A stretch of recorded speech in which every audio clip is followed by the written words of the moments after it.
আসসালামু আলাইকুম রহমতুল্লাহ। Android app development কোর্সে সকলকে স্বাগতম। এই পর্বে আমরা অ্যান্ড্রয়েড স্টুডিও কিভাবে ইনস্টল করতে হয়, কোথা থেকে এটা ডাউনলোড করব সেটা দেখব ইনশাআল্লাহ। তো আমরা চলে যাব একটা ব্রাউজারে গিয়ে সার্চ দেব অ্যান্ড্রয়েড স্টুডিও ডাউনলোড। এটা লিখে যদি সার্চ দিই তাহলে developer.android.com এই ওয়েবসাইটের গেট অ্যান্ড্রয়েড স্টুডিওতে যদি আমরা ক্লিক করি তাহলে হচ্ছে ইনস্টল অ্যান্ড্রয়েড স্টুডিও এই টপিকে একটা আর্টিকেল পেয়ে যাব। তো এইখানে download the latest version Android studio এটাতে ক্লিক করলে আমরা ডাউনলোডের লিঙ্ক পেয়ে যাব।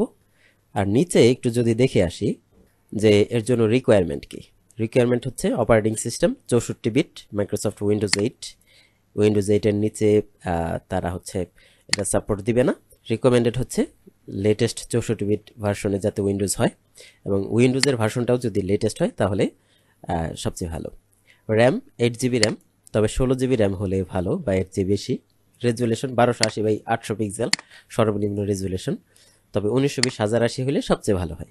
তো এভাবে আপনি একটু দেখে নিতে পারেন যে অপারেটিং সিস্টেমের আপনার কনফিগারেশন যেটা আছে সেটার কি অবস্থা বা আপনার কি প্রয়োজন। আমরা চলে যাব ডাউনলোড অ্যান্ড্রয়েড স্টুডিও। এখান থেকে একেবারে লেটেস্ট ভার্সনের লিঙ্ক দেওয়া আছে।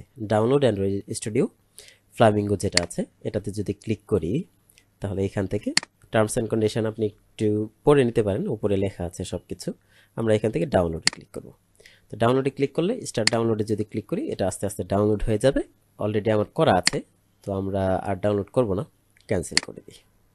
ওকে, তো আমার কাছে যেটা ডাউনলোড করা আছে অলরেডি সেটা যদি একটু ওপেন করি, অ্যান্ড্রয়েড স্টুডিও এইটাকে আমরা ডাবল ক্লিক করে ওপেন করব। তো আমরা ইয়েস করে দেব। সেটআপটা খুবই ইজি, খুব কমপ্লেক্স কিছু না। নেক্সট। তবে একটা বিষয় খেয়াল রাখা দরকার, ইন্টারনেট কানেকশনটা দরকার যখন আমরা অ্যান্ড্রয়েড স্টুডিও ইনস্টল করব, কারণ হচ্ছে অটোমেটিক বেশ কিছু ডিপেন্ডেন্সি সে ইন্টারনেট থেকে ডাউনলোড করে ফেলে। তো এখান থেকে অ্যান্ড্রয়েড ভার্চুয়াল ডিভাইস এটা সিলেক্ট করে দিব, অটোমেটিক একটা ভার্চুয়াল ডিভাইস তৈরি হয়ে যাবে। এখানে দেখাচ্ছে স্পেস রিকোয়ার্ড 3.3 জিবি। তো আমাদের এখানে যথেষ্ট পরিমাণ ফাঁকা জায়গা আছে সি ড্রাইভে। আমরা নেক্সটে ক্লিক করলাম। কোথায় এটা ইনস্টল হবে? Next, install. একেবারে খুবই সিম্পল, কোনো ঝামেলা নেই। আর অ্যান্ড্রয়েড স্টুডিও ইনস্টল করার সাথে সাথে অটোমেটিক এটার সাথে প্রয়োজনীয় যা কিছু আছে জাভা থেকে শুরু করে, অর্থাৎ IDE means integrated development environment, যেটা অর্থাৎ আপনার এক্সট্রা কোনো কিছুই করা লাগবে না। এটা ইনস্টল করলাম, বাস আমি কোড করার জন্য উপযুক্ত। নেক্সটে যদি ক্লিক করি, স্টার্ট অ্যান্ড্রয়েড স্টুডিও, ফিনিশ। তাহলে আমাদের অ্যান্ড্রয়েড স্টুডিওটা ওপেন হলো। তো অ্যান্ড্রয়েড স্টুডিওটা ইনস্টল হওয়ার পর আমরা হচ্ছে এইখানে চলে এলাম, ওয়েলকাম টু অ্যান্ড্রয়েড স্টুডিও। এখান থেকে আমরা নতুন প্রজেক্ট তৈরি করতে পারবো। এক্সিস্টিং কোনো প্রজেক্ট থাকলে সেটা ওপেন করতে পারবো, অথবা হচ্ছে গিটহাব অথবা হচ্ছে গিটের যে কোনো সার্ভার থেকে আমরা কোনো একটা প্রজেক্টকে ক্লোন করতে পারবো। তো আমরা নিউ প্রজেক্টে ক্লিক করবো। এখান থেকে আমরা এমটি ভিউজ অ্যাক্টিভিটিটা সিলেক্ট করে দেবো, একেবারে যেহেতু আমরা স্ক্র্যাচ থেকে কাজ শিখবো ইনশাআল্লাহ।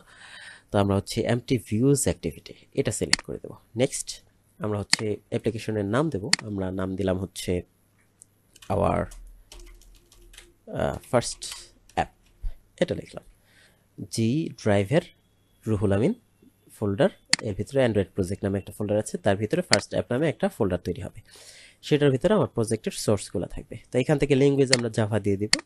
জাভা দিয়ে আমরা হচ্ছে এপিআই লেভেলটা এখান থেকে ললিপপ 5.0 এটা দিয়ে দেবো, এতে 99.3% ডিভাইস কভার করবে ইনশাআল্লাহ। তো এখান থেকে ফিনিশ দিয়ে দিই। আমরা দুইটা ফাইল দেখতে পাচ্ছি, একটা হচ্ছে মেইন অ্যাক্টিভিটি ডট জাভা আর একটা হচ্ছে অ্যাক্টিভিটি মেইন ডট এক্সএমএল। দুইটা ফাইল তৈরি হয়েছে, একটা হচ্ছে এক্সএমএল ফাইল, একটা হচ্ছে জাভা ফাইল। তো এইগুলো নিয়ে আমরা বিস্তারিত কথা বলবো ইনশাআল্লাহ। তো আমাদের অ্যান্ড্রয়েড স্টুডিওটা আমরা ইনস্টল করে ফেললাম আলহামদুলিল্লাহ। আমরা হচ্ছে পরবর্তীতে কাজ শুরু করব পরবর্তী ভিডিও থেকে ইনশাআল্লাহ। সকলকে ধন্যবাদ। আসসালামু আলাইকুম ওয়া রাহমাতুল্লাহ।